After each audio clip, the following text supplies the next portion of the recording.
ka bɛn ka sɔrɔ mais a tɛ kɔni kɛ jamana ka ɲɛkunu kan parce que jamana bɛ yɔrɔ la fɛn dɔ mana bɛ n'o baara ma kɛ a bɛ kɛ toba jɛ ye yuruguyurugu kɛlɛ jamana ka basigi yuruguyurugu kɛlɛ a gulonnen b'o la o kɛlɛ fana f'a bɛ kɛ de parce que n'a ma kɛ an bɛ stabilité min kɔ an t'a sɔrɔ parce que furugu dimi a bɛ gulonnen b'o la e ye tiɲɛni kɛ ne ɲɛ bɛ la e bɛ ka kɛ fɛn ne tɛ ka kɛ fɛn ne dun ma tiɲɛni kɛ e de ye tiɲɛni kɛ fɛn tɛ ka bɔ a la a bɛ taa wolo mun na ala de bɔ ala k'an kisi ka n'an cɛ jɛ donc k'a fɔ hali bi o de bɛ n'an ka laɲini maliyɛnw kumana maliyɛnw ma degun ye o de ye ka bɛn ka sɔrɔ mais a tɛ kɔni kɛ jamana ka ɲɛkunu kan parce que jamana bɛ yɔrɔ la fɛn dɔ mana bɛ n'o baara ma kɛ a bɛ kɛ toba jɛ ye yuruguyurugu kɛlɛ jamana ka basigi yuruguyurugu kɛlɛ a gulonnen b'o la o kɛlɛ fana f'a bɛ kɛ de parce que n'a ma kɛ an bɛ stabilité min kɔ an t'a sɔrɔ parce que furugu dimi a bɛ gulonnen b'o la e ye tiɲɛni kɛ ne ɲɛ bɛ la e bɛ ka kɛ fɛn ne tɛ ka kɛ fɛn ne dun ma tiɲɛni kɛ e de ye tiɲɛni kɛ fɛn tɛ ka bɔ a la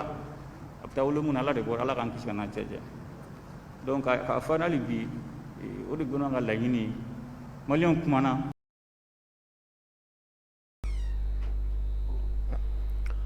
maliyɛnw an ka foli ani tanu bɛ aw bɛɛ lajɛlen ye an b'a fɔ aw bɛɛ ye a bɛ a ka émission préférée kɔnɔ émission min ni an b'a wele espace de vérité n'o ye tiɲɛ kɛnɛ ka jamana kodɔnnaw wele minnu na faamuyalen don minnu ka wulikajɔ an'u ka cɛsiri o bɛnnen don jamana kɔnɔdenw u bɛ se ka don da kelen fɛ ka bɔ da kelen fɛ tɔgɔya min na bi an b'a fɔ aw ye an ka bi maa welelen aw bɛɛ lajɛlen bɛ a dɔn ni an b'a wele Abdul Ɲangi nka maa caman b'a wele k'a fɔ les journalistes du peuple ka sabu kɛ a ka wulikajɔ a n'a ka cɛsiri ye jamana ko la n bɛ se k'a fɔ mercenaires mun minɛlen don Mali kɔnɔ bi les 49 mercenaires parce que faut que an ka fɔ a fɔcogo la aw k'a faamu jamana marabagaw ye min fɔ an ye olu ko u bɛ se k'u jate i n'a fɔ mercenaires don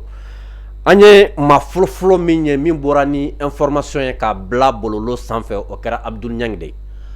a bɔlen kɔfɛ a y'a ye maa caman fɛ mun ye video kɛ mun kumana la nka source yɛrɛ tun ye Abdul Ɲangi de ye ale fɔlɔ de kɛra maa ye maa min bɔra ni kunnafoni ye k'a di jamana kɔnɔdenw ma bamananw b'a fɔ n'i ye bama ɲako dɔn ka tɛmɛ tiɲɛni kan a cili a ko bɛ kɔnɔ journaliste min don a ka investigation fanga ka bon kosɛbɛ o dogolen tɛ fasoden si la bi ta thèmebaw bɛ an bolo mais fɛn nafama ye min ye bi aw b'a dɔn mercenaire ko la fɛn caman fɔra la jamana kɔnɔdenw fɛ nka Ɲangi wele kun ye bi révélation baw bɛ yen jamana kɔnɔdenw tɛ min dɔn ni mercenaire ko la u ni jɔnw de bɛ janfa la Mali yɛrɛ kɔnɔna la émission fanba bɛ na ko o ye bi o ye fɛn nafama yɔrɔ ye parce que aw ka dɔn ko dogolen caman bɛ yen a b'a caman dɔn révélation baw mun bɛ na kɛ bi n b'a ɲini aw fɛ mun bɛ taama la a y'aw jɔ mun jɔlen don a y'aw sigi mun sigilen don a ye ji min aw k'i sigi aw na maa tɔgɔ mɛn nin janfa in na bi aw tun t'a dɔn k'a fɔ maa mun tun bɛ se ka don janfa in kɔnɔna la an b'a fɔ a y'a bisimila ka émission préférée sanfɛ espace de vérité nka sani n ka kuma di Abdul Ɲangi kuma n bɛ foli lase an kanubagaw bɛɛ lajɛlen ma ani an dɛmɛbagaw bɛɛ lajɛlen kɛrɛnkɛrɛnya la mun nalen don ka an sponsoriser ka taa bila commerçant baw opérateur économique baw la an ka foli bɛ se u bɛɛ lajɛlen ma PDG baw ka PDG n'o ye Bama Dramera ye ala ta kɔfɛ Bama Dramera an b'a fɔ k'a barikada k'a sabu kɛ a ka wulikajɔ a n'a ka cɛsiri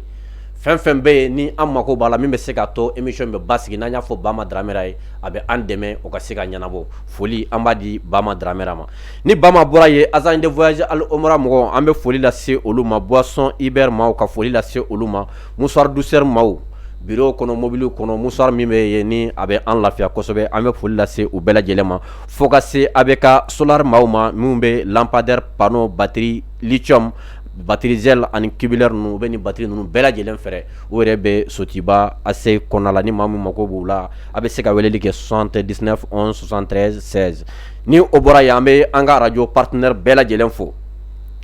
bi ye juillet kalo tile 16 ye san 2022 émission in mago bɛ fɛn 3 ɲɔgɔnna la ka aimer ka commenter ka partager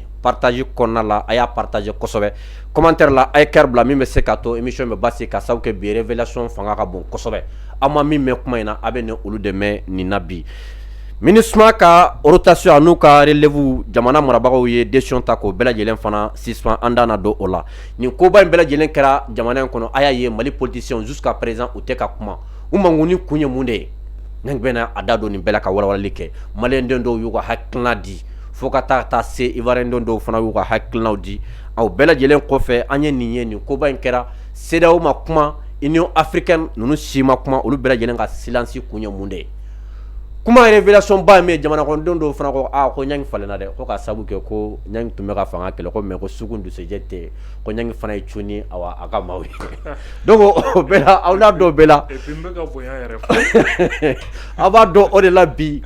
kunju mena ñang falena ñang de falena wa ube mamu me ka fo ko ñang falena olu de falena les journalistes du peuple amba fo e bismillah anga émission préférée sans faire noyer espace de vérité folie kan mani bi bolo kala se malendem bela jelema mali kono ani mali koka Gandhi mbifo be Gandhi malien aka barakela befo ka malien befo ni wati mali kono ani mali koka munumbe ka en suit en direct ani munumbe da en suit kofe ambe befo ka bewale nyimandon ka foko ambe jamana ko kuma de la ante zirindala ante mani dungo fola me deli ko fo faso ko kuma be yere sago fo be nafa nyini kuma be juguya kuma be o tawanga baray munum ba o barala o be barala da mais on de ka barate o ye jamana ka baray jamana ka hami mi jamana ka herebe mina jamana bi sabatini mi glani bi keni mi kuna funi mi chien ambe ko model o de ba on intéressé maintenant ni dalube mi bolo ko a anyi ni fo chiente horonya ba jawuya ekan ni bi chien yinde la sani ka ke kalo kan yi ka an wele ko dalu di an ma iye ni fo chiente après vous flanier o ye kalenkan de an ni bɛɛ an bɛ segin ka na ni micro in na k'a fɔ vraiment tun ye nin kuma fɔ nin don fili yera la min ye tiɲɛ ye o filɛ après o filɛ nin o de bɛ anw ni bɛɛ cɛ et donc n'a bɔra o la fo k'a kɛ manamanakan ye i bɛ kuma Mali yɛrɛ kɔnɔ kuma yɛrɛ tɛ kɛ ko min bɛ sen na kuma yɛrɛ tɛ k'o kan n bɛ karisa fɛ wali n bɛ karisa contre la donc ni n bɛ karisa contre la kuma fɛn o fɛn ye o tigi la tiɲɛ kuma ye tiɲɛ don tiɲɛ tɛ n b'a fɛ k'o de mɛn anw tɛ baara kɛ ten n bɛ karisa fɛ kuma fɛn o fɛn bɛ o tigi majamu n b'a fɛ k'o de mɛn hali ni tiɲɛ tɛ anw tɛ baara kɛ o kɛcogo la donc journaliste bɛ yen dasago fɔla bɛ yen taa ɲini kuma kɛbaga bɛ yen mɔgɔ juguya kuma o fana bɛ yen o tɛ anw ka baara ye anw ka baara ye kunnafoni de ye an sigilen bɛ o kɛnɛ de kan an bɛ min fɔ an b'a fɔ ala k'an bɛɛ sababa ma amina ya ala rabbi k'an fɔtaw kɛ ka dilanni kɛ amina ya k'a rabbi mɛn cogo ɲuman di jamanaden bɛɛ ma amina ya rabbi inshallah ñan an b'a f'i ye nin t'i siɲɛ fɔlɔ ye an ka plateau sanfɛ bamanan b'o de fɔ an ka taa kunun ta yɔrɔ la i b'a sɔrɔ kunun de jara an y'o fɔ k'i wele an ka plateau sanfɛ siɲɛ kelen siɲɛ fila siɲɛ saba a na kɛ kodɔn b'i la kosɛbɛ faamuyali b'i la jamana kanu b'i la n y'o de fɔ ala ye n seere ne bɛ maa ma wele plateau in sanfɛ jamana kɔnɔdenw ka damakasi de bɛ se ma situation bɛ togoya min na karisa wele n ye message min sɔrɔ ko k'i wele ala de n seere ye n b'a dɔn a ma kɛ dɔwɛrɛ kama a fɔra k'a fɔ kodɔn b'i la a kodɔn fana n'i ye tiɲɛ ye yɔrɔ min na don min na i ni ala cɛ i b'o dɛmɛ n'an mercenaire ko kuma min fɔra Mali kɔnɔ an ka mɛn maa da a yera mɔgɔ fɔlɔfɔlɔ min ka awa bololo sanfɛ n'o y'a ka page n'a ka compte Facebook ye a kɛra e ye jamana kɔnɔden caman nana kunnafoni sɔrɔ mais o t'a dɔn kunnafoni bɔra yɔrɔ min na o de kama mɔgɔw ye remarque kɛ ka fɔ nin ko in ni maa b'a dɔn ɲangi b'a dɔn ɲangi a ka d'an ye ka se k'i da don mercenaire ninnu ka ko la u ka détention ko bɛ cogo di yala u bɛ bolola wa u bilara wa i ka se k'i da don o la sani an ka se révélation baw ma ani nin janfa a bɔlen don yɔrɔ jumɛn ni yɔrɔ jumɛn Gandhi o diyara n ye kunnafoni diɲɛ mumɛn bɛɛ kɔnɔ bɛɛ y'a ta ne de bɛ bara siga t'o la ne de fɔlɔ y'a bila j'ai été informé ka bɔ n ladonnɛba jɔnjɔnw de fɛ journaliste y'a ka carnet d'adresse de o ye jumɛn ye relation journaliste o journaliste ye relation t'i la i tɛ se ka bɔ ni kunnafoni ye journaliste ye relation de au-delà Nintendo, Djoutena. Je suis avec tous ceux qui veulent du bien. N'a pas terroriste ni fait na. À part ça, les relations d'Obene ni Becha, Ankara Haklina Kele, Amake Haklina Kele, Djed d'Obene ni Malien Becha. Voilà pourquoi Mochama en bien information d'Odi, Wati Dola, ni d'Oren, non, ni service spécialisé ou cas qu'on a fourni lundi. Mais ils ne savent pas que comment Dola, l'ouf on avait qu'on a fourni sur un de fana fait. Ça c'est vrai. Peut-être nous lui aïe, l'ouf c'est gata, bonne corps, mi fana en cas moyen temps permet qu'à mindon. L'ouf c'est qu'à approfondir que c'est faux au niveau là. Donc Benika Baradido. Information agnabla. La gauche qui est bas ou là, ka kuma ta ka jensen. Parce que ko surasi ou chogo de nié, ko kuma be ko bena ko coup d'état bena kana etc. Mo ma coup d'état ko kuma fawi. Iba soro munu mbo kuma na nolu kumbo kuma na olu ba donc coup d'état de tomber sen. Sinon information imblala mercenaire kunta kono, coup d'état kunta kono.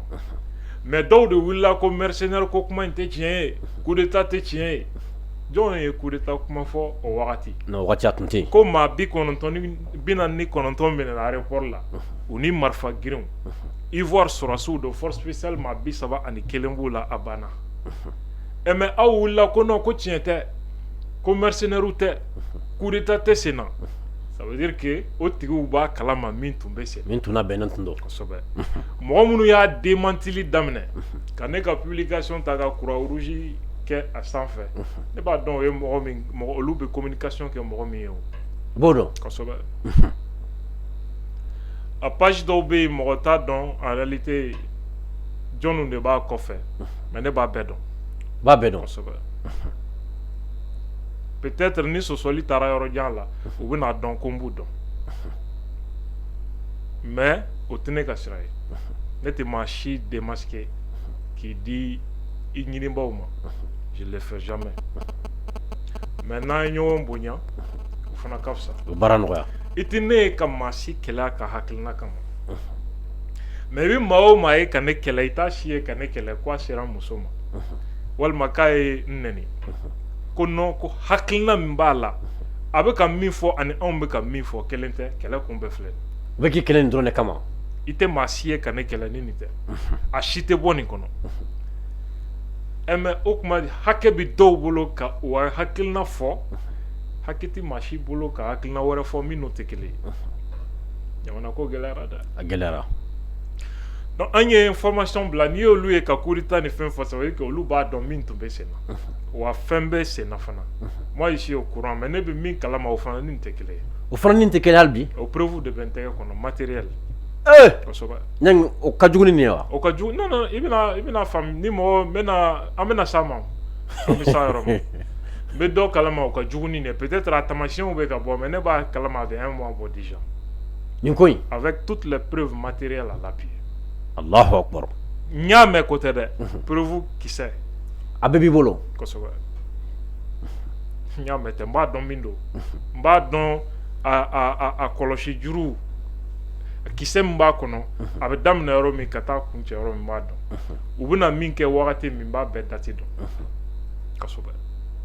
u bɛ kalo kelen bɔ bi mais là c'est pas mon problème est-ce qu'il y a ka bɔ ka dɔ lagosi ou bien non c'est pas mon rôle mɔgɔ minnu ka rôle de ye o baaraw ye olu de bɛ o suit olu de b'a dɔn solution min b'o la ça c'est pas mon rôle mais ne de se t'a la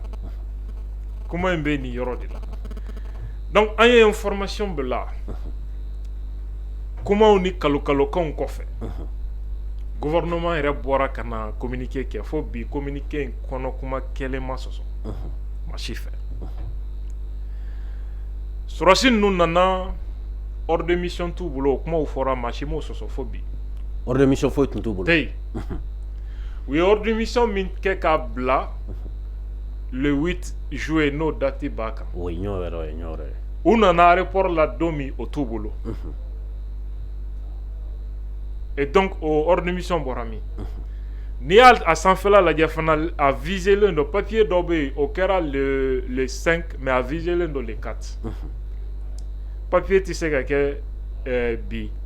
ko kunu de ko visa signature ko be ka kan kunu c'est pas possible o b'a yirila k'a fɔ papier antidatelen de don ka papier dilan bi ka kunu dati k'a kan o b'a yirila k'a fɔ o de don c'est pas clair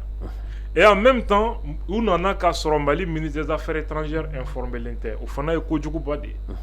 lettre dɔ bɔra k'o publier réseau kan ko wala ko preuve filɛ ko an ye ministre Diop informé mɔgɔ minnu bɛ k'o bila o de la n ko Mali kɔnɔ n'i bɛ kunfin jate i b'a daminɛ doctorat tigi de la ka jigin diplôme ba bɛ min bolo diplôme tigiw u yɛrɛ bɛ ka o lettre publier date min bɛ lettre kan u yɛrɛ kɛmɛ k'o koli rouge la le 11 b'a kan u bɛ tila k'o publier k'o ye preuve ye ko Diop tun informé la mɔgɔ ninnu nana don jumɛn le 10 dimanche lettre min ka kan ka kɛ ka Diop informé k'a soda la k'u natɔ don o ye le 11 ye e yɛrɛ ɲɛ b'o la ka tila ka rouge kɛ k'o encercler ka tila k'o yira k'o ye preuve ye i faso contre la Allahu akbar non tiɲɛ la e m'a dɔn jamana c'est haine bɛ hakili datugu de wallahi juguya fin bɛ adamaden hakili datugu de parce que autour du débat tiɲɛ ɲini tɛ yen n bɛ karisa de contre la n t'a fɛ nin ka kɛ tiɲɛ ye c'est tout ni diminen don fanga kɔrɔ Asimi bɛ kuluba i b'a sɛgɛrɛ ye a bɛ Kati a sɔrɔ yɔrɔ bɛ yen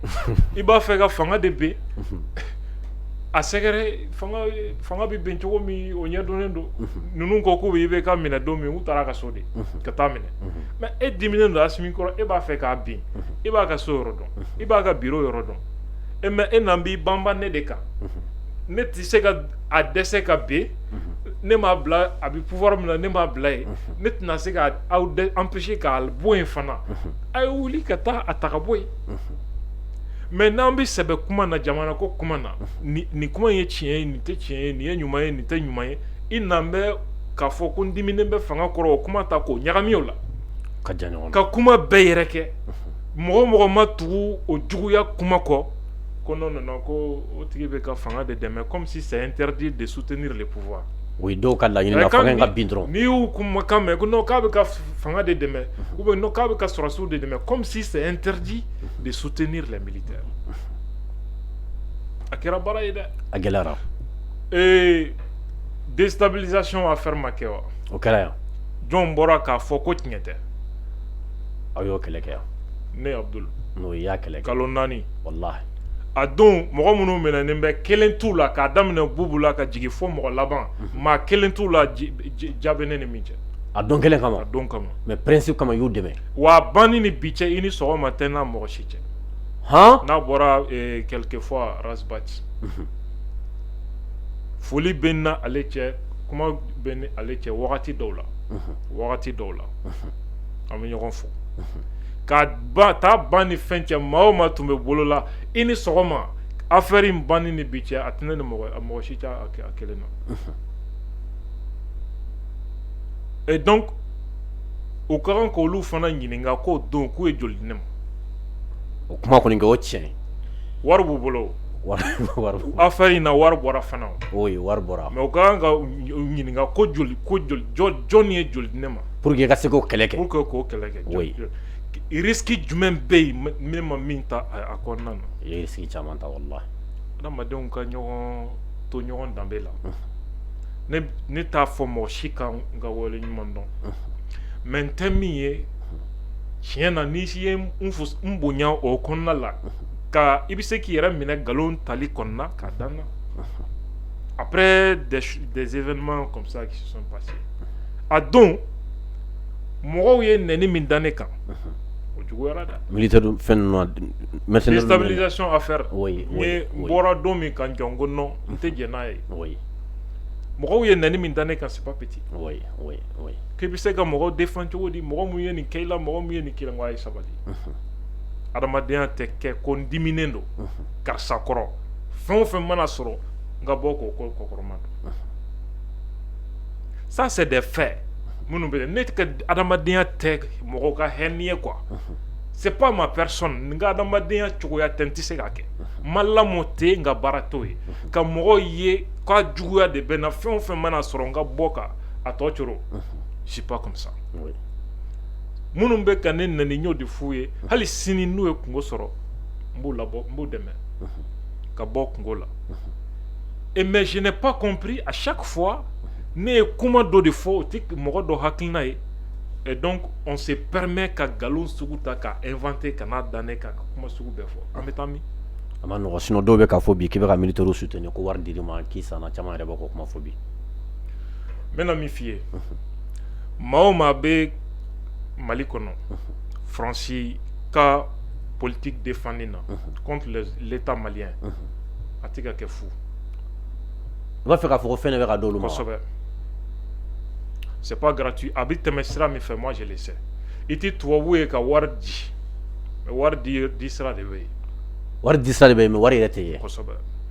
i tɛ tubabu ye ko tubabu bɛ k'a kɛ o olu de bɛ k'a kɛ c'est des liens maa o maa b'a a fɛn kɔnɔna la moi je suis au courant c'est des choses qui n'ont pas a ma daminɛ ɲinɛ dɛ a ma daminɛ ɲinɛ a ma daminɛ salon Côte d'Ivoire ta in maa o maa b'a kɔkɔrɔ ka a subaga kan kuma fɔ c'est pas gratuit donc e b'a fɛ k'a fɔ bi Côte d'Ivoire bi ni an kumana mercenaires ninnu minɛli kan les 49 mercenaires mɔgɔ minnu bɛ ka jamana marabagaw la gosi ni baara in na maa b'a fɛ k'a fɔ wari de bɛ ka d'u ma wa maa caman na cɛsiri la c'est pas gratuit ne de bɛ k'a f'i ye n b'a dalilu dɔn fɛn de b'a la a proposera ne ye a bɛ kalo damadɔ bɔ ne bɛ n yɛrɛ dɔn nkalontigɛ ma quoi mais je vois que trop c'est trop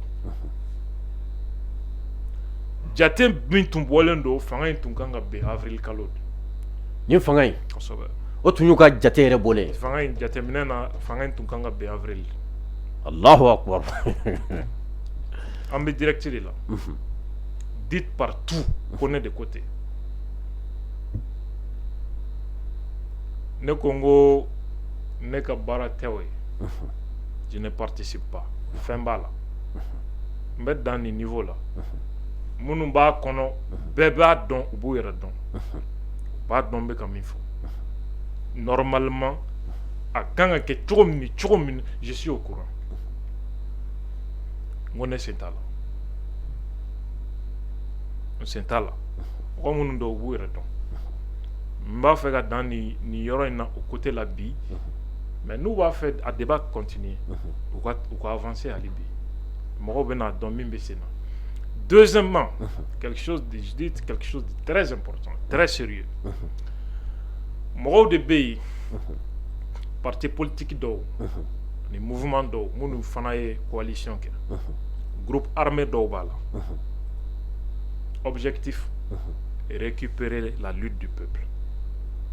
jamana in kɔnɔ Allahu akbar a baara bɛ sen na a ka kan ka kalo 2 bɔ nangi ninnu ye révélation baw ye bi dɛ l'objectif récupérer la lutte du peuple a kɔrɔ ye di sɔrɔdasiw ye jamanadenw ka kɛlɛ sɔrɔ an b'a minɛ u la a kɔrɔ ye di o tɛ taa coup d'état kɔ absolument donc il y a des partis politiques des mouvements ani groupe armé dɔw minnu b'a kɔnɔ o baara de bɛ sen na bon o yɔrɔw la a ka di n ye ka dan de niveau la o yɔrɔ fana na n tɛna avancer o la peut-être mɔgɔ yamaruyalen bɛ yen minnu bɛ ko kalama nin na ka tɛmɛ ne kan o tulo bɛ na minnu ka baara fana ye nin fɛn sugu jateminɛni ye et ils savent de quoi il s'agit n bɛ ka fɛn o fɛn fɔ a preuve matérielle de bɛ ne tɛgɛ kɔnɔ dalu jɛlen bɛɛ b'i tɛgɛ kɔnɔ i tɛ ka nkalon da maa tɛgɛ la kɔnɔ k'a fɔ n y'a mɛn ou bien fɛn o tɛ dɛ preuve matérielle n'a fɔra preuve matérielle o ye vidéo ni kumakan de ye n y'a mɛn karisa y'a fɔ n ye il s'agit pas de ça n'a fɔra preuve matérielle parce que Mali kɔnɔ i bɛ mɔgɔw sigilen ye preuve bɛɛ bɛ yen mais n'i y'u ɲininka u b'a fɔ ko non ko karisa de y'a fɔ n ye oui ou bien ko capture d'écran c'est pas ça kumakan ni vidéo nangi ye révélation ba ye ne b'o de wele n'i y'a mɛn ne da preuve bɛ yen awɔ kumakan ani vidéo de ko don ne b'o de wele preuve nangi caman tɛ sunɔgɔ su in na absolument o n'a ta bɛɛ mɔgɔ si ma ne ye ka bɔ i ma kuma ko n ye mɔgɔ dɔ tɔgɔ fɔ ou bien n ye nin kɛ tan etc. peut-être o mɔgɔw b'a dɔn ko ne b'u dɔn b'a dɔn u bɛ min na olu de bɛ k'a ɲini k'a fɔ ko ne ye nkalontigɛla ye ko wari de dira ne ma ko ne bɛ campagne de la etc. o mɔgɔw bɛ nin kuma caman na ayiwa n'a sɔrɔ u bɛ fɛ an k'a bɛɛ de ɲɛfɔ k'a bɛɛ kɛ po ye se ka continuer o kuma suguw la c'est pas un problème pour moi mɔgɔw ka waati ni papali n'a bɛ ne bɔn cogo la wagati dɔ la jamana in kɛnɛ a kɛra i n'a fɔ moi seul contre tous les Mali a ye n bɔn cogo la ayi fanɛni banɛni kiriti karata je ne sais même pas de quoi il parle pourquoi parce que consciencieusement je me reproche absolument rien c'est ça ma force et donc pour que kana ni sɔrɔsi ninnu ka ko la fɛn de do fɛn min nana gundo dɔw dan kɛnɛmaya an k'a dɔn MINUSMA bɛ fɛn sugu min na Mali kɔnɔ an ka se k'a faamu tant que MINUSMA bɛ yan u bɛ jamanaw déstabiliser cogo di an y'o bɛɛ de nasira ye ni affaire kelen in kɔnɔ sɔrɔsi ninnu u ko bɛnkan dɔ de bɛ olu ni Allemagne cɛ Côte d'Ivoire sɔrɔsi ninnu u m'a fɔ ten wa u y'a fɔ tan ko Allemagne ka yɔrɔ base logistique k'u bɛ na o de sécuriser et en même temps compagnie min bɛ yen n'o ye SAS ye Sahel Aviation Service ko u bɛ na o ka yɔrɔw fana sécuriser Kandi ni ne ye malien ye ko nin mi i tɔɔrɔ an ka ko yɛrɛ bɛɛ to yen nin yɔrɔ dama nin ma e tɔɔrɔ e ma nin dɔn danger ye finalement jamana ye e kalan k'a daminɛ première année ka université kɛ ka diplôme sɔrɔ o n'a ta bɛɛ toi tu ne vois aucun danger dans ça et finalement i ye jamana tɔɲɔ i y'an ka impôt minɛ k'a dun fu i kalanna fu ka tila ka i kɛ ennemi ye contre ton propre pays sinon dɔw bɛ ka banaliser dɛ tu ne peux pas voir de danger dans ça SAS in ye compagnie de c'est-à-dire avion bɛ alu de bolo ni MINUSMA mɔgɔw kan ka voyager ka taa Mali yɔrɔ min olu de bɛ voyager n'u ye n'u kan ka taa diɲɛ yɔrɔ min olu de bɛ voyager n'u ye o compagnie de don Allemagne accord bi Allemagne sɔrɔsi minnu bɛ MINUSMA la o ni SAS cɛ donc ni Allemagne sɔrɔsiw bɛ voyager ka taa yɔrɔ min o compagnie de bɛ taa voyager ni u ye a bɛ n'a fɔ sisan Bitar Trans car t'a bolo wa compagnie tɛ yan u bɛ taa ni mɔgɔw ye Segu u bɛ taa n'u ye Sikaso u bɛ taa n'u ye Kayi o tɛ yan maintenant Bitar Transi o ka Côte d'Ivoire armée mɔgɔ 50 wele ka na n'u ye Mali kɔnɔ ko ka Bitar Transi kuru kɔlɔsi guerre minɛnw b'u bolo force spéciale maa 31 de b'u bolo maintenant ko k'a lajɛ contrat jumɛn bɛ Bitar Transi ni o jamana fila cɛ sɔrɔsi ni ɲɔgɔn cɛ o contrat tɛ sera ka yira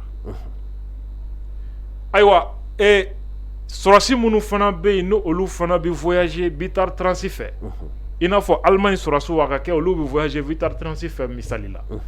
ko contrat jumɛn bɛ olu fana ni Ivoirien ninnu cɛ o contrat fana tɛ yen contrat foyi tɛ yen mais sɔrɔsiw don minnu nalen bɛ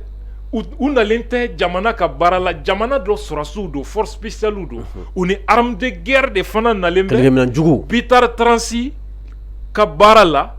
mais Mali fanga t'a kalama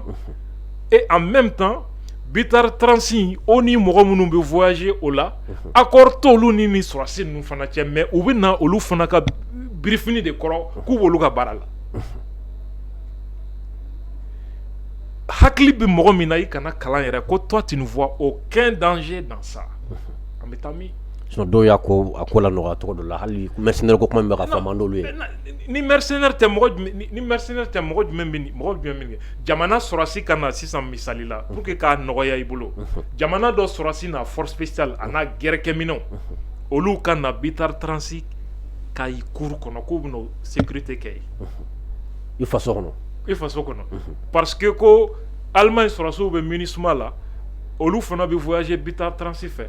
donc ko olu fana ni o sɔrɔsi kelenw bɛ jɛ ka baara kɛ nka papier tɛ yen ko MINUSMA fana bɛ to ka mago ɲɛ ni o sɔrɔsi ninnu ye nka papier tɛ yen Mali fasana fo ka bitar transit cour kɔnɔna sécuriser non o man kan tɛ ka se ka kɛ ça veut dire quoi jamana dɔ sɔrɔsi na force spéciale ni guerrekɛminɛnw talen bɛ ka na kɛ vigile ye compagnie privée dɔ la Mali kɔnɔ a bɛɛ ɲɛna vigile de don wa u natɔ fana sɔrɔsiya sɛbɛnnen tɛ u ka passeport kan pourquoi parce que u tɛ sɔrɔsiya sawurala yan jusqu'à présent toi tu vois pas de danger dans ça a kɛra baara ye dɛ wallahi c'est difficile adamaden mana kɛ cogo cogo ko i dusu mana kɛ k'i bila yɔrɔ yɔrɔ mais kuma yɛrɛ tɛ ɲini k'a ɲɛdɔn qu'est-ce qui se passe on ne sait même pas mun de bɛ sen na ni rien ka kuma kunfɛ dɔrɔn n bɛ nin fanga in contre la a banna n bɛ nin kare fanga in dɛmɛna a banna ka kuma bɛɛ yɛlɛma k'a bɛn o ma et donc c'est une déception Mali ka yɛlɛma k'a kɛ o fɛn façon ye ni i y'a ye k'a fɔ ko ONU bɛ na i ka jamana kɔnɔ o bɛ san 40 kɛ don o don kɛlɛ bɛ juguya a sira de filɛ ni ɲɔgɔnnaw de don n'a fɔra ko tubabuw bɛ an ka jamanaw ten k'u bɛ rébellion kɔfɛ u bɛ terrorisme kɔfɛ les gens i tɛ na tubabu ye k'a kɛ a tɛmɛsiraw de filɛ i y'a faamu et donc Liban filɛ nin ye ONU bɛ depuis combien d'années depuis Modibo Kile kɛlɛ banna wa a ma ban ça veut dire que u ma taa kɛlɛ banni kama mais n'u nana kɛlɛ tɔ de bɛ juguya Mali la depuis 2000 combien ou bien depuis 2012 2013 2012 ou bien kɛlɛ banna wa a ma ban fagali hakɛ min kɛra c'est pas petit ni sɔrɔsi hakɛ in bɛ sɔrɔsi 13 de bi yan MINUSMA tɔgɔ la polisi 3,000 ani dɔɔni ka fara olu kan o de b'an ka jamana kɔnɔ mais e k'a lajɛ jamana bɛ ka kɛ cogo min on doit se poser la question pourquoi a sababu de filɛ nin mɔgɔ juguw bɛ se u bɛ na ni mɔgɔ aguerriw ye contre ton pays ka don i ka jamana kɔnɔ olu de ka birifini b'a kan mais n'i taara lajɛ i tɛ papier ye mais u bɛ na olu de ka sira fɛ ONU ye mun fɔ ko depuis 2019 ko accord bɛ yen pour que Côte d'Ivoire sɔrɔsiw ka na MINUSMA dɛmɛ u ka baara la u bɛ min wele les éléments nationaux de soutien c'est-à-dire Côte d'Ivoire armée bɛ MINUSMA kɔnɔ mais Côte d'Ivoire fana bɛ se ka na ni sɔrɔsi wɛrɛw ye ka na Mali kɔnɔ mais olu ti jate MINUSMA sɔrɔsiw fɛ mais u bɛ yan olu de dɛmɛni kama o compliqué len don a kuma kɔrɔ ye di jamana fɛn o fɛn bɛ MINUSMA mandat bɛ ale de bolo MINUSMA ye France de jamana minnu ka d'u ye olu de bɛ na n'olu ye k'a daminɛ jamana 50 ka taa 61 ɲɔgɔn na o de sɔrɔsiw bɛ MINUSMA kɔnɔ o jamana kelen fana bɛ se ka na ni sɔrɔsi wɛrɛw ye min ka d'u ye nka o sɔrɔsiw jatelen tɛ MINUSMA ka effectif la est-ce que nin ye ko jɛlen ye non ko jɛlen tɛ nin jɛya ka jan ɲɔgɔn na olu de wele ko éléments nationaux de soutien Côte d'Ivoire fanga ko k'o mɔgɔ dɔ de don ONU a essayé k'u bɛ Côte d'Ivoire sutura ni o yɔrɔ ye Diop ye minisiri ci MINUSMA ma k'u ka papier bɛɛ kɛ k'a bila ka na u b'a fɛ k'a dɔn a papier bɛ min o dugujɛ ONU ko tiɲɛ tɛ ko papier tɛ yen c'est pourquoi RFI ye kan 3 fɔ si ni si tɛ kelen non RFI kumana RFI wa tilala ka maliyɛn dɔw mankan mɛn ko RFI ko kuma ko montage don RFI ye reportage kɛ k'a diffuser k'a écrit kɛ k'a voix kɛ k'a bila quelques heures u y'a supprimer an ka tila ka mɔgɔw sɔrɔ minnu bɛ ka o lamɛn ka tila k'a fɔ ko montage don hali RFI yɛrɛ ma sɔn k'a fɔ mɔgɔw ye ko montage don pression de kɛra u kan pour que ka version falen a don ONU ye version falen ko effectivement ko accord bɛ yen depuis 2019 u ni Côte d'Ivoire cɛ et que c'est des éléments nationaux de soutien Diop a fait une demande k'a adressé komi aw ko aw b'a kalama aw tun ko aw t'a kalama bi aw ko non ko a prévoilen don maintenant a ye document di Mali ma on veut voir clair envoyer les documents o dugujɛ mini ONU ko c'est pas vrai. RFI segira ka na ko vraiment ko ninnu tɛ MINUSMA ka mɔgɔw ye. Kumakan saba don o don falen bɛ. Kumakan saba tile fila frontière la 3 versions différentes RFI ni ONU. U y'a essayé ka briefing min d'a kan u y'a ye k'a fɔ u kɔ bɔra fiɲɛ na a bɛ n'a fɔ n'i ye dibilan k'i la mais mɔgɔ min ye dibilan k'i la a ɲɛna ni bobara yan fan kɔ k'a bila kɛnɛ ma Job ye tɛgɛ ci o bobara in de kan u y'a ye k'a fɔ ko a dogolen tɛ. K'a bila kɛnɛ ma. K'a bila kɛnɛ ma c'est ça. A tɛ se ka prouver. Ils étaient obligés de reconnaître olu ka mɔgɔ tɛ. U ko tiɲɛ don accord in bɛ depuis 2019. Ko mais ja depuis 2019 fo ka hali mɔgɔw bɛ relève ko kuma min na ko pourquoi k'u ye nako 7 kɛ o ma kɛ mankan ye 8 na. ONU ko accord in bɛ depuis 2019. Ko nka Côte d'Ivoire sɔrɔdasi kelen ma deli ka na Mali kɔnɔ o accord hukumu kɔnɔ. Han? Kosɛbɛ. Nin y'a siɲɛ fɔlɔ ye. Nin ye ONU ka version laban ye. RFI segira o kumakan laban de kan k'o yira depuis 2019. Côte d'Ivoire sɔrɔdasi kelen ma deli ka don Mali kɔnɔ o accord hukumu kɔnɔ. 3 ans. I y'a ye. Et maintenant ONU ko ale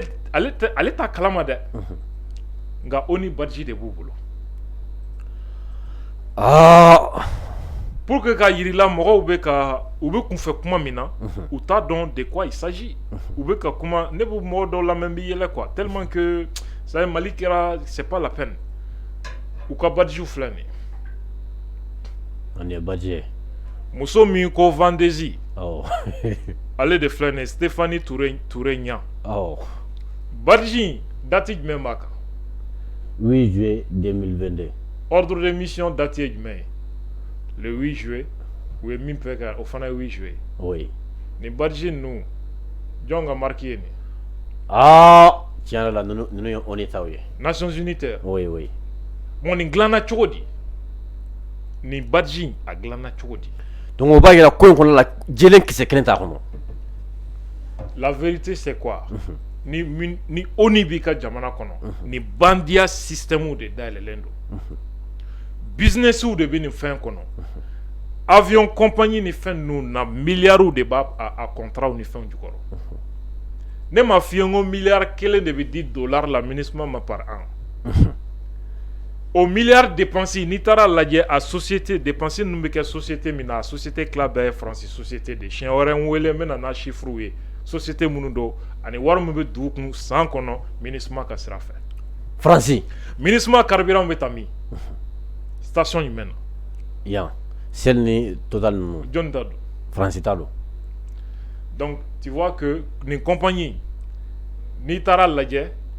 Belgique dɔw b'a kɔfɛ Belgique jamanaden dɔw b'a kɔfɛ mais ni taara vérifier ka lajɛ kosɛbɛ jɔnnu de a wari bɛ taa ben yɔrɔ laban minnu na i bɛ taa France sɔrɔ yen fana business de b'a dugu ma mɔgɔ minnu bɛ na ni sɔrɔsi ni système b'a permettre sɔrɔsiw wɛrɛw bɛ se ka don anw ka jamana kɔnɔ ni MINUSMA tɔgɔ de ye mɔgɔw b'a la ko mais ko n'u ŋaniya jugu b'u na k'u bɛ na aéroport sira fɛ cogo di u tɛ k'a ɲɛɲini yɛrɛ de quoi il s'agit. Ou bien parce que MINUSMA ka système de bini bandia sera dayɛlɛ. Oui. O tun t'a dɔn ko nin contrôle sugu ɲɔgɔnna bɛ se ka kɛ parce que MINUSMA national union ka badge b'u bolo fɛn bɛɛ. Maintenant hakɛ joli de donna u delilen b'a va et vient na o.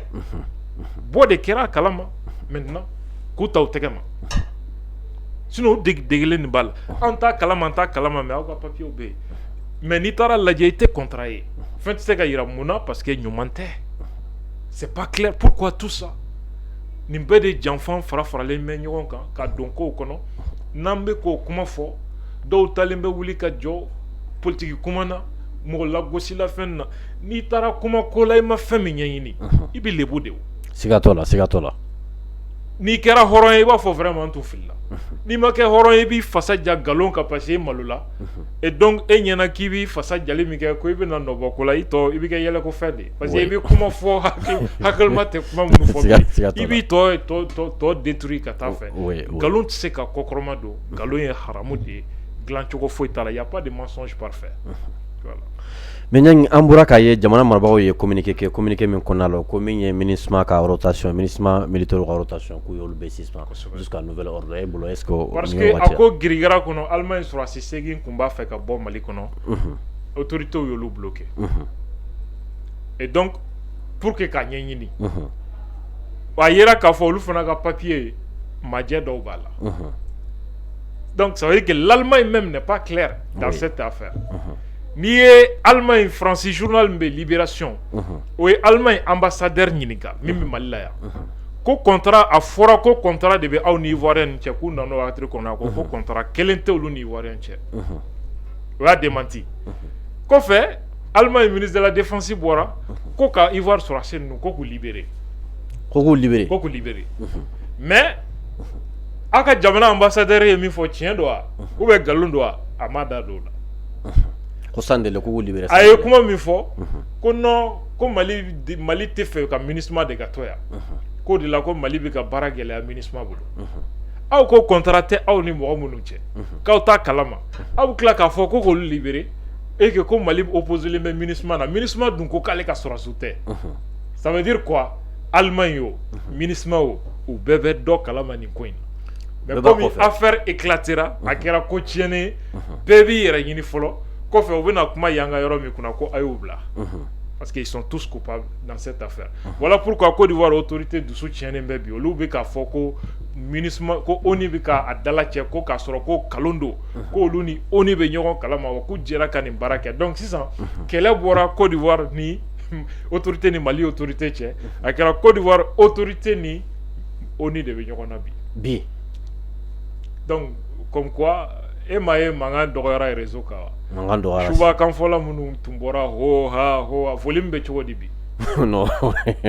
non o volume jigina volume jigina circulation jensena uta do beta fankele me faible bon si ça bezi croix mim no be fego keka ko to dat ko imam dikou ka déclaration ni fin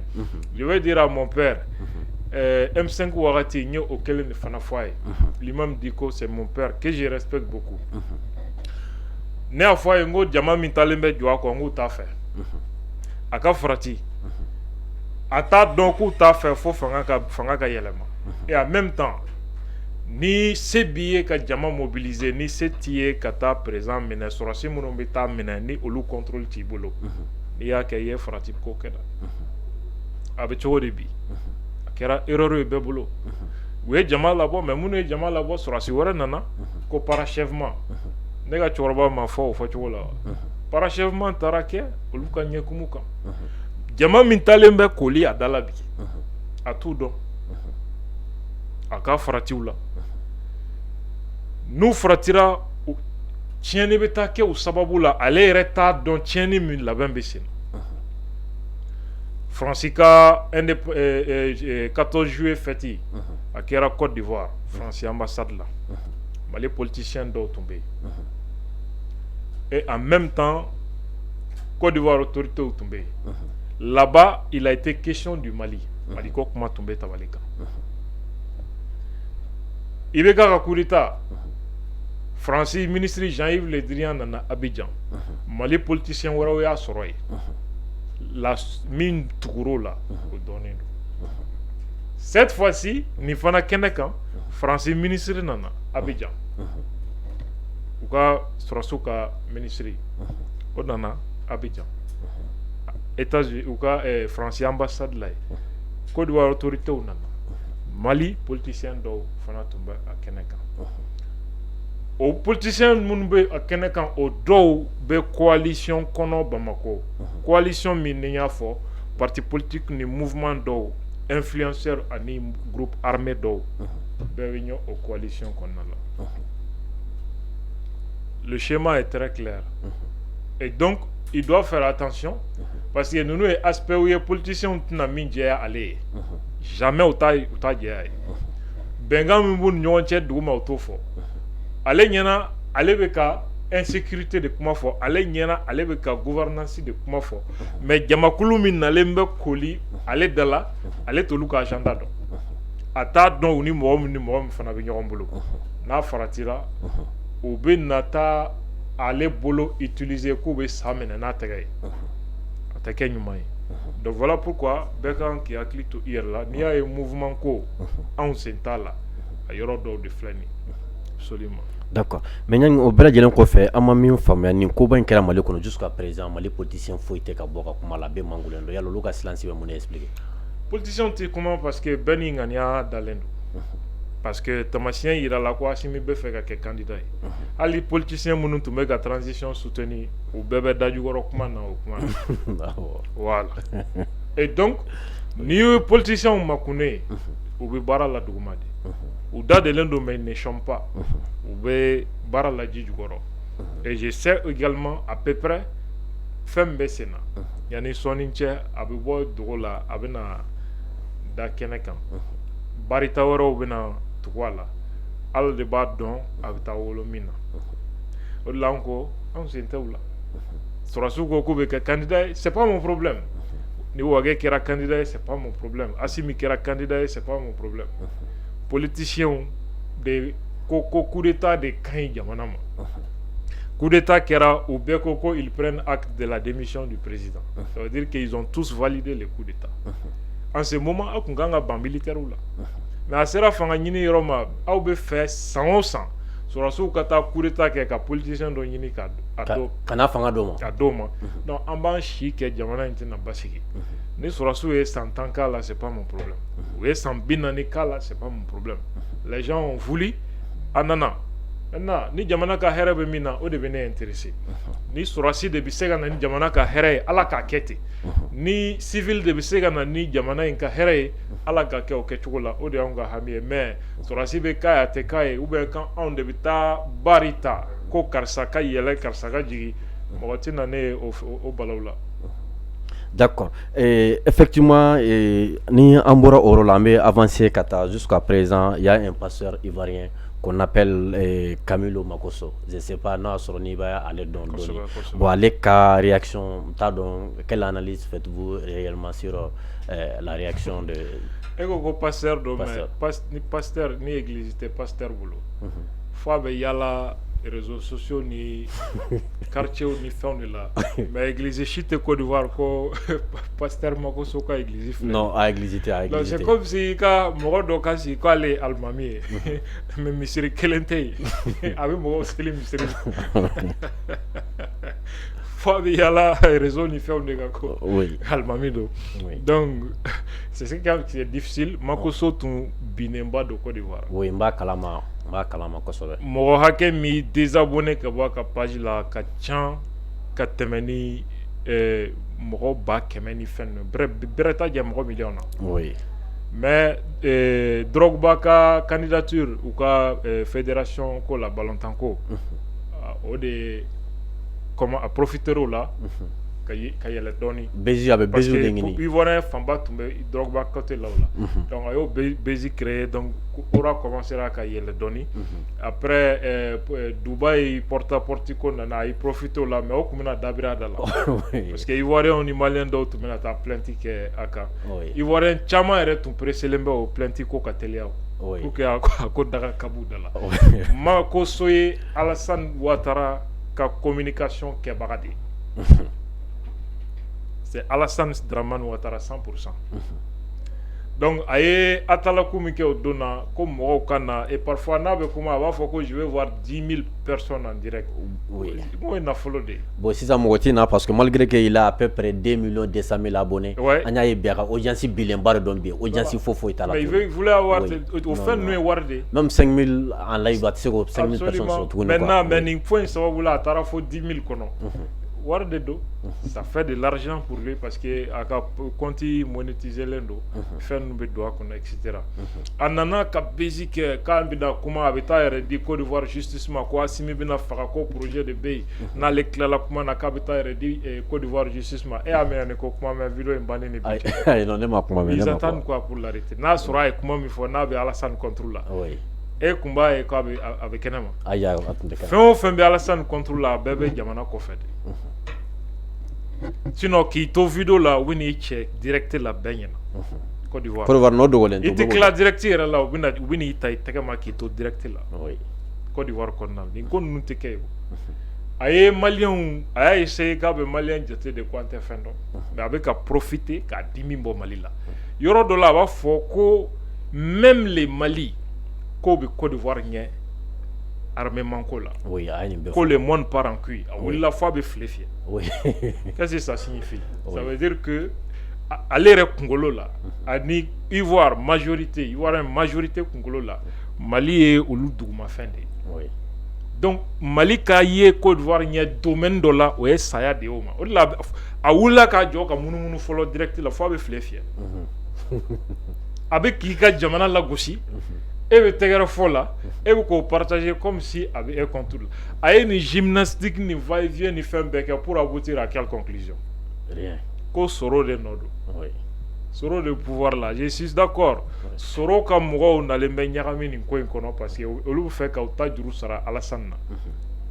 o bɛ nin affaire in kɔnɔ ça c'est clair maa si tɛ se ka o kuma sɔsɔ mais dire que nin sɔrɔdasi ninnu nali k'o ye Soro nɔ ye e tigɛra jamanadenw na dɛ wallahi Côte d'Ivoire yɛrɛ autorité bɛ ka papier dɔw bɔ ko non ko u nana sariya kɔnɔ u bɛ k'u yɛrɛ défendre fo ka communiqué officiel bɛ kɛ et toi tu dis que non ko Soro de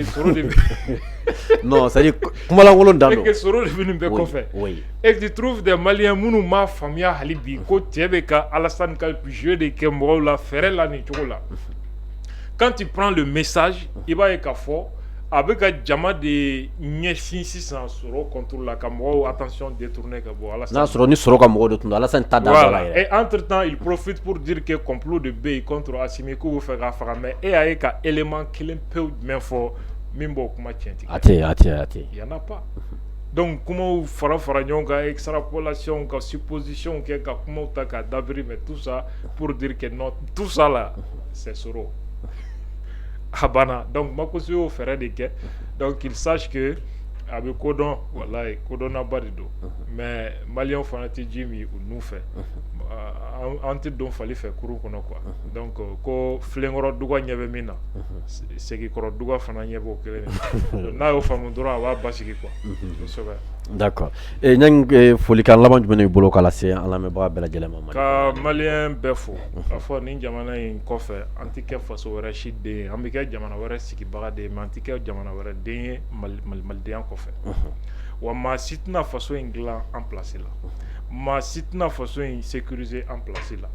n bɛ Assimi fɛn tɛ Assimi fɛ o y'a dama débat de et ça c'est normal mɔgɔ bɛɛ tɛ se ka kɛ fanga fɛ mɔgɔ bɛɛ tɛ se ka kɛ fanga kɛlɛbagaw ye mais ne bolo an bɛɛ bɛ jamana in fɛ an bɛɛ ka hɛrɛ bɛ jamana in ka lafiya de la an bɛɛ ka kan ka an sen don jamana in ka lafiya de la quelle que soit la personne au pouvoir n bɛ deli k'o de fɔ kuma bɛɛ an ka jamana autorité minnu bɛ yen bi o ye option min ta n'o ye jamana ka souveraineté défendre ye n'o ye an ka jamana bɛ se ka sécuriser an b'an ka territoire contrôler cogo min option gɛlɛnba de don a ma nɔgɔn et puis gɛlɛyaw b'a la surtout tubabu kɛlɛli ne yɛrɛ je ne suis pas d'accord avec ka kɛ kɛcogo min na parce que ma deli ka mɔgɔ si ye ka tubabu kɛlɛ nin kɛcogo la k'a labanna hɛrɛ la mais ne tɛ fanga la information bɛɛ tɛ ne bolo ninnu de bɛ fanga la u b'a dɔn min don u ko k'u bolo dayɔrɔ ka ɲi Faransi taara a tɛ foyi tiɲɛ MINUSMA taara a tɛ foyi tiɲɛ u y'a fɔ télé la publiquement et que labɛnw bɛ yen jigiya ɲumanw bɛ u bolo wa ko u bɛ se n'a ma ɲɛ u ye opposition ta an bɛ mun kɛ an bɛ dugawu de kɛ an bɛ jɛ ka baara de kɛ k'u dɛmɛ Mali hymne national bɛ mun de fɔ si l'ennemi découvre son front au dedans ou au dehors debout sur les remparts nous sommes résolus de mourir pour toi Afrique et pour toi le Mali jamana jugu n'a kun bɔ kɔnɔna la u kɔ kana na k'an ka wuli ka saya fusaya ni malo ye Mali constitution article 22 bɛ mun de fɔ la défense de la patrie est un devoir pour chaque citoyen faso lafasali diyagoya de don jamanaden bɛɛ ma ça la constitution du Mali autant il faut réclamer ses droits autant il faut aussi s'acquitter de ses devoirs jamana tɛ hakɛ dama ye ni fɛn fɛn ko ye jamana ye doni dɔ sigi an kelenkelenna bɛɛ kunna an kan ka doni min ta ka appliquer k'a sɔrɔ an ma kɛ ko karisa ka di n ye karisa man di Assimi bɛ jɔn ni maliyɛnya cɛ fasoden ɲuman don ka tɛmɛ jɔn kan mais fasoden ɲumanya ni fɛnya bɛ dɔn en fonction de l'acte i bɛ ka waleya min poser u bɛ ka waleya min poser n'a ɲɛna jamana ka hɛrɛ b'a la an bɛɛ bɛ lafiya même ceux qui ne sont pas d'accord avec eux. C'est vrai au tableau Marakonala, ou Kera Sababuye, Mochaman Duskasi Kono. Frustration, on fait un Kera Moro Menana, Kafu, Akina Fo, Duskasi Bemola. Au Duskasi Karanka limité. Kanata, Kanyarami Jamana Kobela. Au Fanate Hakimae, au Fanamae. Jamanama, il doucement na bo chogo chogo, il quand c'est qui a contrôlé, mais ne me kalo jolike kaso la transition bolo 3 mois. Ou ne mena ko affaire Birama, moi je sais que c'est pas affaire Birama.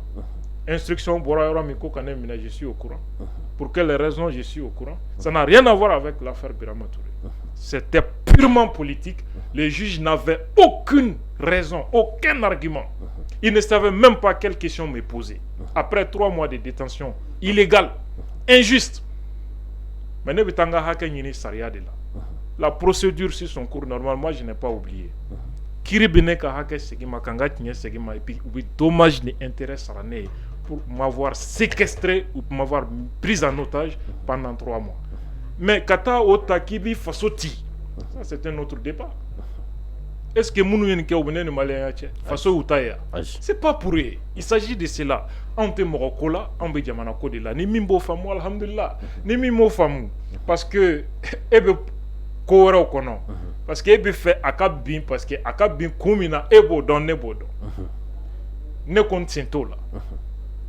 Ala kan so haklinyumana. Amina. Halibi ala kan mali ala kan. Amina amina. Nyang ambi fo ka sabu ke ka wili ka jo ani ka cesire jamana in kelenya ani jamana kono dom be se ka do dakelen fe ka bo dakelen fe to mina wakati ni anga wele seri mai bi ka baraw de blaka na amba fiye alaka seni inyuma ye alaka noya ke alaka hakil nyuma di ambela jelema ango ninge me min fiye jamana kono don ka foli biye ambe mama wele jamana kono don ne ba fanye kasa wele kana ka kodon ka bo ka analyse kausa kosobe donc foli amba ala si vraiment ki wele plateau sans fait chien kelen ka se signa flama e ka donc ka fo vraiment o ibi ka faso kandera ka wele ka jodeira ala ka ambe si nyona vraiment wa salam merci beaucoup.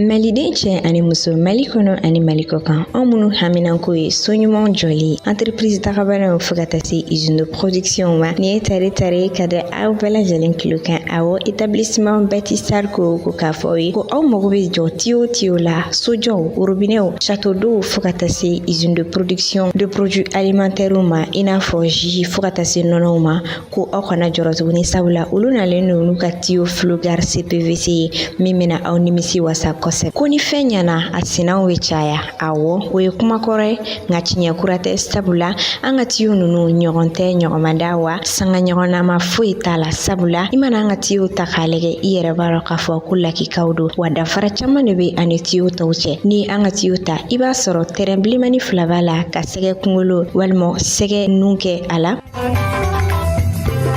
O tɛmɛnen kɔ ala kana kɛ n'i ka entreprise walima i ka so jenina i b'a ye tiyo tɔw olu bɛ yele nka an ka tiyo a bɛ fin dɔrɔn de o yɛrɛ kɛnɛmana dɔrɔn fɛ o fana tɛmɛnen kɔ ni tiyo tɔw mɛnna dugukolo jukɔrɔ i b'a ye a bɛ sɔgɔ walima a bɛ pɛrɛn an ka tiyo o tɛ olu si kɛ o ye danfara dɔ ye hakili sigi kuma la fɛnɛ an b'aw ladɔnniya k'a fɔ nin tiyo bɛ dilan Amérique de a bɔra Amérique jamana kan olu ye yamaruya di Maroc jamana ma k'olu ka dilan Maroc jamana olu de bɛ Mali fourni nin tiyo in na wa fɛnɛ représentant kelen pewu de b'a la Mali kɔnɔ n'ale ye Tayiru Tamadu ye Tayiru Tamadu ale sigiyɔrɔ bɛnnen don Amdalaye Asseyi kɔnɔna ma Fédération malienne du football kɛrɛfɛ non loin de la Fondation pour l'enfance n'aw mago bɛ kunnafoni jɔnjɔn wɛrɛw la k'aw to aw sigiyɔrɔ la aw se ka ni nɛgɛjuru sira ninnu wele 66 73 01 55 walima 74 10 80 02 walima tuguni 62 36 36 83.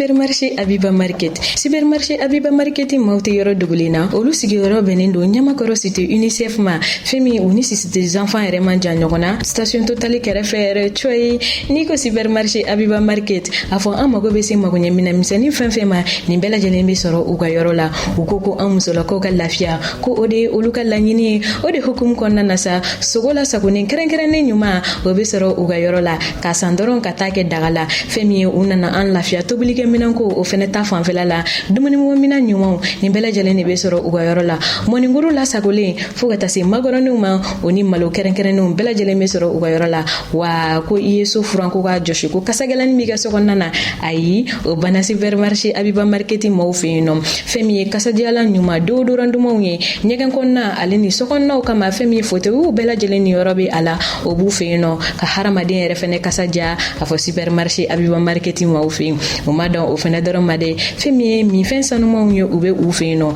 minijiw b'o la fo ka taa se boisson énergétique ani an ka sukirori dumanw ma nɔnɔkɛnɛw b'u fɛ yen nɔnɔkumu sukoromaw bɛɛ lajɛlen de bɛ u ka yɔrɔ la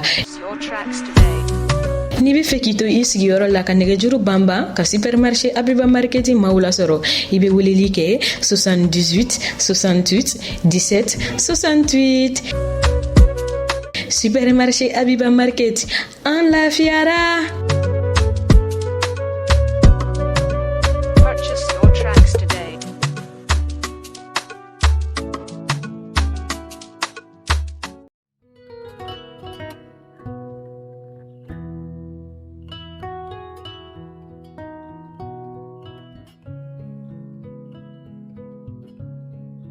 Gadan ni ko gadan o bɛ tali kɛ produit la i n'a fɔ café gadan nɔnɔmugu gadan citron gadan fo ka taa se thé gadan ma ale ni lɔgɔti gadan ninnu ye produit ye minnu bɛ dilan anw yɛrɛ fɛ yan kɛrɛnkɛrɛnnenya la société Dramera et Frères maaw fɛ. ni mɔgɔ min mago bɛ nin produit ninnu na i bɛ se k'i senfa biribiri ka se butigi la mun tɔgɔ ye ko boutique 711 711 ale carilen don Bamako fantan ani naani bɛɛ lajɛlen de la ni o fana ye société Dramera et Frères maaw ka boutigiw ye kɛrɛnkɛrɛnnenya la fɔlɔfɔlɔ o bɛ tali kɛ Alde Bamako kɔnɔna na ni e b'a fɛ ka i to i sigiyɔrɔ la k'u wele i bɛ se ka weleli kɛ nɛgɛjuru sira la mun bɛ tali kɛ 76 14 19 19 711D sɛbɛnnikɔrɔkaw ale ni lafiyabugukaw aw bɛ se ka aw senfa biribiri ka se jikɔrɔni fɛn min ye 20 mètres yɛrɛ ye o kɛrɛfɛla ye coye ni ani restaurant Sibi Center man jan ɲɔgɔn na walima n'i b'a fɛ k'i to i sigiyɔrɔ la ka wele i bɛ se ka nɛgɛjuru sira ta mun bɛ tali kɛ 76 72 19 19 Kalabankorokaw fo ka taa se Kabalakaw ma aw bɛ se ka aw senfa biribiri ka se Cɛbani fɛn min ye lycée Demba Kanda Keita o kɛrɛfɛla yɛrɛ la coye wala n'i bɛ fɛ k'i to i sigiyɔrɔ la k'u wele i bɛ se ka weleli kɛ nɛgɛjuru sira la 74 62 19 19 o tɛ a bannen Banangabugukaw aw fana bɛ se ka 711 maaw lasɔrɔ nɛgɛjuru sira la mun bɛ tali kɛ 79 91 19 19 ni Banangabugu ta ni o bɛ lycée Ibrahim Mali yɛrɛ kɛrɛfɛ yɛrɛ coyi o ma dan produit gɛdɛni dɔrɔn fɛnɛ ma fɛn min ye produit wɛrɛ caman ye o bɛ sɔrɔ u ka yɔrɔ la mun bɛ tali kɛ malo bɔrɔw fo ka taa se nɔnɔmugu bɔrɔw la jus kɛrɛnkɛrɛnnen ɲumanw o bɛ u ka yɔrɔ la ale ni boisson dumanw fo ka taa se savon ma deodorant ɲɛgɛn kɔnɔna ale ni mɔgɔninfin yɛrɛ kasa jago duman nin bɛɛ lajɛlen bɛ sɔrɔ u ka yɔrɔ la fɛn min mayonnaise petit matin ye o bɛ yen fo ka taa se moutarde dumanw ma ale ni petit pois nin bɛɛ lajɛlen de bɛ sɔrɔ u ka yɔrɔ la.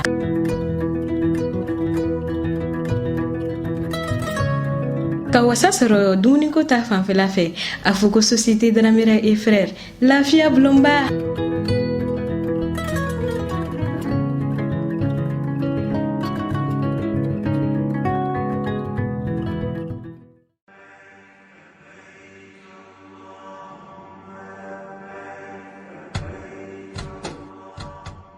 Al Umra be silamɛw kunnafoni k'a be duguta kɛrɛnkɛrɛnni min labɛn san 2022 Umra ogumu kɔnɔna na ko o tɔgɔsɛbɛnw bi senna. Hinjikɛla minnu b'a fɛ ka taa Umra la ɲina sunkalo dɔgɔkun fɔlɔw la ni o b'a daminɛ avril kalo tile 4 ka taa bila a tile 18 na san 2022 ko o musakaw bi t'i jɔ sefa wari miliyɔn 2 ani 280 na. Minnu b'a fɛ ka taa sunkalo dɔgɔkun labanw na n'o b'a daminɛ avril kalo tile 17 ka taa bila mai kalo tile 2 la san 2022 o musakaw bi t'i jɔ sefa wari miliyɔn 2 ani 120,000 na. Al umura b'a da silamɛw kulo kan ko tɔgɔsɛbɛnw bi senna halisa minnu b'a fɛ ka taa Rajaba kalo o dɔgɔkun labanw duguta la ni o yɛrɛ bolodalen do ka bɛn février kalo tile 22 san 2022 ma. Al umura be silamɛw fo minnu ye danaya da u kan wa a bi welewele da kɛ u bɛɛ lajɛlen ka boli joona ka n'u tɔgɔw sɛbɛn ni ka duwawu kɛ u ka taa ni ka segin ɲuman na Saudiya jamana kan. Ka fara o bɛɛ lajɛlen kan, Al umura ye cakɛda ye min be biyew feere minnu be dugutaw kɛ ɲɔgɔn fɛ ale ni kelenna dugutalaw ka taa diɲɛ jamana bɛɛ lajɛlen na min yɛrɛ la ani kɔnpanyi caaman de be baara kɛ ɲɔgɔn fɛ sɔngɔ nɔgɔman na. Ka fara o kan an be visa di Dubai tagalaw ma ka assuransi labila dugutalaw ye bolimafɛnw ale ni fɛn caaman wɛrɛ. An ka musaka sarasiraw ye Orange Money, MoneyGram, Ria ale ni Western Union.